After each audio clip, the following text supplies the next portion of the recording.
Good evening. Welcome again to the GDFL Footy Show, coming to you on a Friday night from Buckley's Entertainment Centre. And the footy's getting very exciting now. Great round of matches last week, and another big round of matches coming up again tomorrow. It'll be fantastic indeed. Hello, I'm Dick Philpott, and once again I've assembled some of the biggest names and brains in country football to eradicate, adjudicate, communicate, and definitely not procrastinate. And the first one of my panel members, who needs absolutely no introduction, but I'll still introduce him anyway. He is the man without the hair. He's the MC or host of Hashtag Giddy Up, which mightn't be on much longer than someone told me, Mitch. What's going after you on? vote tomorrow. What's going on there? It's voting day tomorrow. What do you mean mightn't be on? Hashtag. Well, Johnny Mitchell, good morning. Good evening. Good evening, viewers. Sorry about that. No, we heard a bit of a rumour that a certain party get in that we might be getting closed down. What? Oh, it's a rumour going around. Is there some policy being put out about local radio? Something about Channel 44 might be struggling. Oh, but then they're going to close community radio down, and that is who's going to do that? Oh. What party's going to do that? Well, I've heard there could be a party's going to do it. Who is it? The Libs or the Labor Party or the Greens? Might be King Malcolm. Oh my goodness! Gee, that's no good. But we don't talk about politics. No, we don't talk about politics on the show. But goodness me, we're going to lose our station or our hashtag Giddy Up, don't we? Community radio and community TV. It's fantastic, isn't it? Look at to say we mightn't be the most professional bunch in the world, but we have a crack. We have a fair crack, all right. Speaking of a fair crack, last Friday night, he turned up a little bit late. We reckon he might have... Yes, is that a bruise on your neck, Alex? Stop it. No, don't do that. He is a Lithuanian lover, and he is Alex Tagani. G'day, mate. Yeah, I got a phone from my Lithuanian grandma. She wasn't quite sure what that meant, and I just told a few stories. But no, thanks for having me, boys. And no more talk about politics. I went through Jordan House captain at school. That was enough itineraries for me. No more politics. Let's talk footy. Well, listen, you went off early Saturday, Alex. I hope you didn't... I won't say anything about that. But no. You went off early Saturday? Yep. You declared Belpost Hill early. Yes, so for those that aren't aware what he's talking about, Bannockburn Belpost Hill. Belpost Hill entered without Nick Costello. Justin Tarr was meant to be in, didn't show up. Ash Whitney didn't play. And they kicked 5 of the first 6 goals. So I put my hands in the air and I said, that's it, Panthers have won it. Bannockburn kicked the next 8 goals and they won it by 14 points. So, you know what? It's a learning experience from my end. Speaking of winners are grinners, Alex caught up with the captain of the Bannockburn Tigers, Brad Watts. Well, it's not often teams beat Belpost Hill and then say that they've won 8 games in a row, but I'm talking to Bannockburn skipper and Brad Watts, and you guys have that. Take us through today's game. How good was that feeling? Yeah, absolutely. It was a good game by the boys.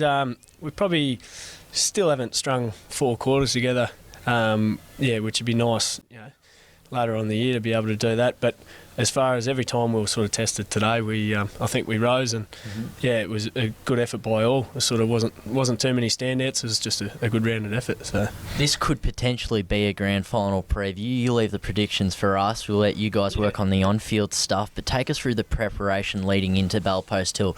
Did Peter and Darren look at individual players for the Panthers, stick to structures, look at the ground? Obviously, there's been a lot of mud near the boundary. What was the preparation like? Yeah, I think for us this year it's been more about structure rather than individual players. So I think when we play well as the 22 or the 18 on the ground, we sort of don't need to worry about the individuals as much. Obviously you still got your dangerous players that you're always very wary of, but I think the structure's been the important thing for us this year. We know Belpost still like to chip it round a little bit and play keepings off footy, so we've got to work probably harder when we don't have the ball as opposed to when we're playing other sides. So, what won you the game from a player's point of view today? I'm not sure. I think probably, as I said, when we were tested, we did lift as a whole. It wasn't just certain players. So, I think across the ground it was basically everyone that played their role. Probably, everyone playing their role got us across the line, I reckon. Yep. One accolade you've already got so far this season, along with this winning streak, is that interleague jumper up at Bungaree, and that was a close game. And just like this one, it came down to a Jason Tom Mark on the wing in the last minute. You saw a lot of your teammates from the interleague. Was there much banter on the field, or was it all professional?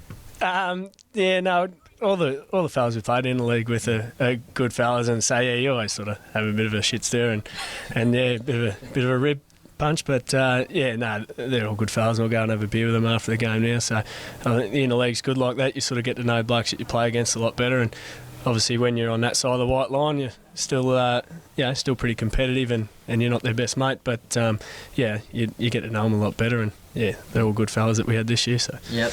And just to finish this off on a light note, last time our van was at this ground, one of the players from Bannockburn comes up and informs us that one of his teammates is called the Moisturiser. So take us through that. I don't know who would have told you that, but you must be talking about Nath Kelly, I think. Okay. Nath's come down from Horsham this year and didn't really know anyone, and yeah, he's come straight in the room after training in the first game and whatever, and started moisturising his face, which didn't sit real well with a lot of the boys. So yeah, that was an interesting one. So he copped that nickname pretty quickly, and we actually have a bit of a tool of the week, and so he got that straight up too, which was good for moisturising. So, yeah.